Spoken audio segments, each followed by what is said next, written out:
نحمده ونصلي على رسوله الكريم أما بعد أعوذ بالله من الشيطان الرجيم بسم الله الرحمن الرحيم. Today is the 25th of July 2020. It's lecture number 23. This is Da'wah ilallah. I'm Asim Muhyiddin. Today's topic is A Tale of Two Slaves.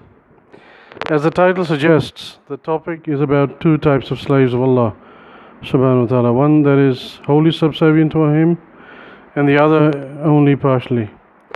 Let's read the beautiful ayah of Surah Zumar, which is Surah 39, and the ayah is 29, and this Surah Zumar is 39. So I will read the ayah. Bismillah ar-Rahman ar-Rahim. ضرب الله مثلا رجلا فيه شركاء متشاكسون ورجلا سلاما لرجل هل يستويان مثلا الحمد لله بل أكثرهم لا يعلمون. You cannot help but marvel at the example put forth in this ayah. On the face of it, it appears so brief and simple, yet it is profound in its meaning and implication. Indeed, it carries within itself the whole concept of the rightfulness of monotheism, Tawheed, and the falsehood of Shirk, polytheism. Surah Zumar is a Meccan surah. It debunks the polytheistic theology by citing the example of two slaves, one serving only one master, and the other serving several unreasonable masters, loggerheads, with each other, making the slave's life miserable.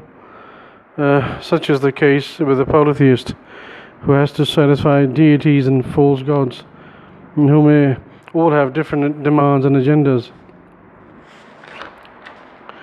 If you study the heathen mythology, you will find that the cosmos is filled with quarreling gods and deities, exactly as the ayah says. When a polytheist sides with one particular deity, he is afraid that the other deity will destroy him. So he has to perform a very delicate balancing act in order to please all his deities and gods, who are constantly in the middle of turf wars. The remarkable ayah is also about Taghut, tyrants, political and religious, who force people to obey them by disobeying Allah subhanahu wa ta'ala. A person who pledges allegiance to serve Taghuts, tyrants, also fits the definition of a slave serving more than one master. The Taghut master will order you to commit acts of shirk, kufr and other major sins, while Allah subhanahu wa ta'ala has prohibited such acts. But you will have to follow the orders of the Taghut because you have pledged to serve him, and disobeying him will put you in mortal danger. This is the predicament faced by all the expatriates who have pledged to serve the tyrannical states or tyrants.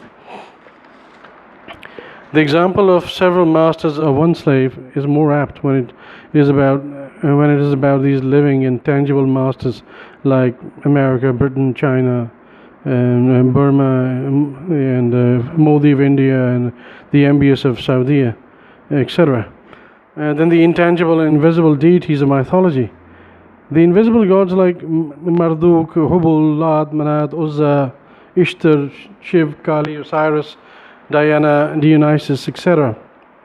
Cannot force you to live in a sinful life like these living Taghuts can, only because they wield real power and temporal authority that can actually force you to live in a certain way that may be against the will of God, and it usually is. Ask the expatriates of the pressures of the West. Ask the expatriates of the pressures of living in the West. They'll tell you. On the contrary, a slave of only one master, and that too a benevolent one, is a happy slave.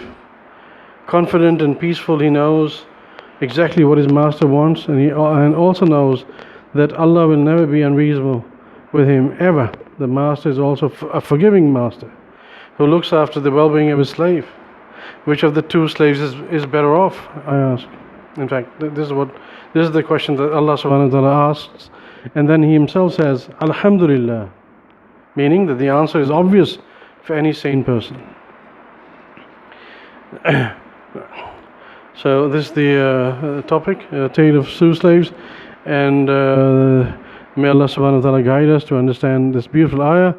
It is extremely clear for all those who read the Quran with an open heart and open mind, and ponder over the beautiful ayahs of Allah subhanahu wa ta'ala. A person who believes in the Quran will never serve Taghuti masters, and he will never serve a Taghut who orders him to lead his life which is repugnant, which is against the teachings of the Holy Quran and Sunnah. Such a person, a Muslim, will never will never side with the Taghut, and he will never serve anyone other than Allah subhanahu wa ta'ala. And this is the message, this is the crux of the message. The whole message has been clearly explained in this one simple but beautiful ayah. So may Allah subhanahu wa ta'ala help us to understand the Holy Quran and guide us in leading our lives according to His will. And the main message of the Quran is, of course, monotheism is Tawheed about Ta'ala. It is Tawheed fil Hakmiyya, Tawheed fil Rububiyya, and Tawheed fil Hakmiyya, Rububiyya, fil Tawheed fil Rububiyya, Uluwiyya. And it is basically the whole message, the whole universe, in fact, is based on La ilaha illallah, which is there's no ilah but except Allah subhanahu wa ta'ala. And whoever strengthens his Tawheed will only strengthen his foundation of Deen, will only strengthen his faith, and that can only be good for him. May Allah subhanahu wa ta'ala help us to understand, and we will be reading more, making more videos on such subjects in the future, because the Holy Quran is full of this topic. It has explained this topic in detail in so many forms and so many ways, which we will see in later videos. وآخر دعوانا أن الحمد لله رب العالمين.